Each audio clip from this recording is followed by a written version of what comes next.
terus berlalu, tiada pernah berhenti. Seribu rintang jalan berliku, bukanlah suatu penghalang. Hadapilah segala tantangan, mohon petunjuk yang kuasa. Ciptakanlah kerukunan bangsa, kobarkanlah dalam dada semangat jiwa Pancasila.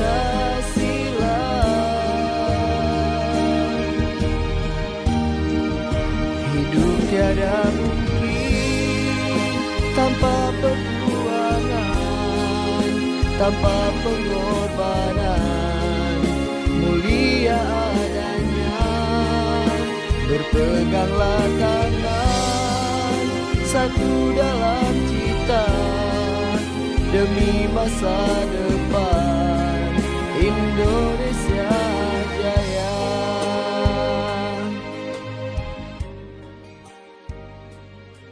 Ya, Bapak sudah memberikan contoh cara bernyanyi dengan baik dan benar. Anak yang berbahagia, dalam bernyanyi ada 5 item yang harus kita pelajari, tapi mungkin secara pokok, secara inti hanya 4 yang harus kita kuasai. Yang pertama kita kenal dengan teknik pernapasan, yang kedua teknik artikulasi atau pengucapan huruf, yang ketiga disebut dengan teknik prasering atau pemenggalan suku kalimat atau suku kata, yang keempat ekspresi, yang kelima dinamika. Nah, untuk ekspresi itu hanya digunakan pada waktu tampilan saja. Baik, yang pertama kita kupas dulu adalah teknik pernapasan.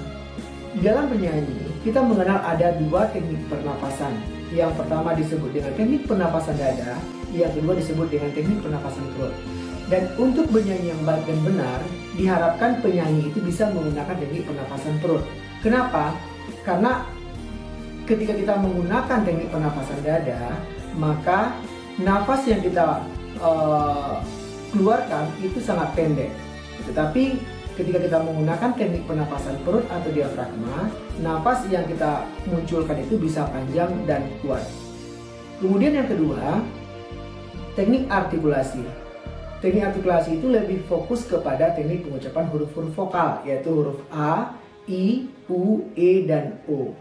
Nah, sebelum kita masuk ke teknik yang ketiga, yang prasering, sedikit Bapak berikan contoh untuk teknik pernapasan. Teknik pernapasan itu ada 2. Ciri-ciri orang menggunakan teknik pernapasan dada adalah ketika dia mengambil nafas, maka dadanya atau bahunya itu terkesan naik. Karena ketika dia bernafas, nafas yang dia ambil itu bertumpu atau berkekuatan di dada. Sehingga tanpa disengaja ketika dia bernafas, bahunya naik. Contohnya gini.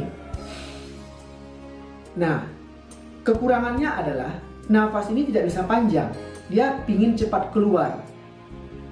Dan ketika kita gunakan dalam bernyanyi, ini nggak maksimal.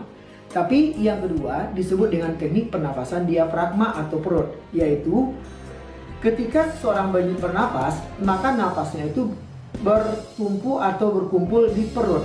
Dan ciri-cirinya ketika dia mengambil nafas, yang bergerak itu adalah rongga perut. Contohnya gini. Nah, ya, bahunya tidak naik sama sekali. Nah, ini bisa digunakan ketika dia bernyanyi dengan menggunakan nada-nada panjang atau suara-suara keras. Yang kedua, teknik artikulasi. Teknik artikulasi itu lebih fokus kepada huruf-huruf vokal, yaitu huruf A, I, U, E, dan O. Untuk kelima huruf ini benar-benar harus diucapkan dengan baik dan benar. Seperti huruf A. A itu benar-benar pengucapannya harus rongga mulut itu harus besar. A, ya.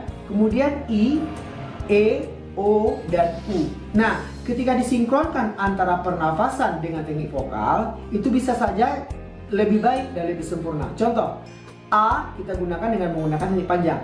A, I, U, E, O. Nah, itu ketika kita gunakan dalam teknik huruf vokal.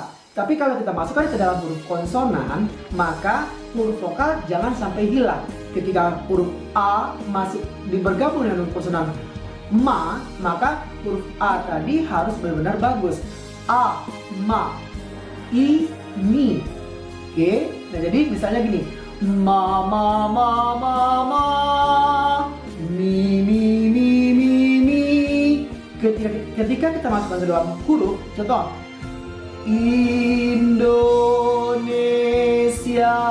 Indonesia. Nah, ya. Tapi kalau kita bernyanyi tidak menggunakan teknik vokal yang baik, maka pengucapan itu juga nggak jelas, nggak sampai kepada audien. Baik, yang ketiga frasering. Frasering adalah teknik pemenggalan suku kata atau kalimat. Untuk frasering adalah bagaimana kita memenggal suku kata ini atau kalimat ini pas dengan pernafasan. Jadi tidak terkesan terputus. Misalnya tanah air. Nah, bernafas ya, jangan seperti ini. Tanah air. Nah, itu fraseringnya nggak bagus. Jadi pemenggalan suku kata itu benar-benar harus kalau bisa di ujung kalimat sehingga arti daripada kalimat itu tidak salah. Oke, yang keempat adalah dinamika. Dinamika itu adalah penunjang faktor daripada kita bernyanyi. Dan penunjang itu ada yang disebut dengan crescendo, decrescendo, forte, dan piano. Yang mana yang crescendo? Crescendo adalah teknik bernyanyi dari power yang lembut ke keras. Contoh, mama, dari lembut, Indonesia. Nah, kemudian lawan dari crescendo adalah decrescendo, yaitu dari keras ke lembut. Teknik dari keras ke lembut itu adalah ketika menyanyi dari keras na dida. Nah, oke.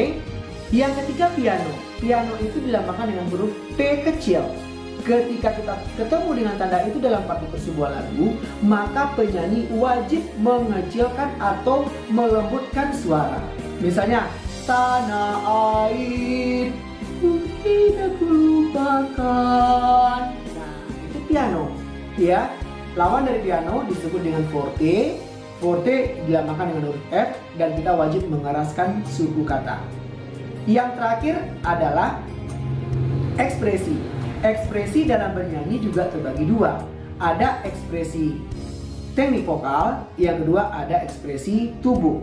Ekspresi teknik vokal itu adalah bagaimana lagu itu sampai ke audien sehingga benar-benar semua teknik vokal yang harus ada dalam bernyanyi itu harus kita munculkan. Ya, sehingga apa yang diinginkan oleh seorang penyanyi itu sampai ke audien dan menyentuh perasaan yang mendengarkan. Kemudian ekspresi tubuh hanya menunjang penampilan seorang penyanyi di atas pentas.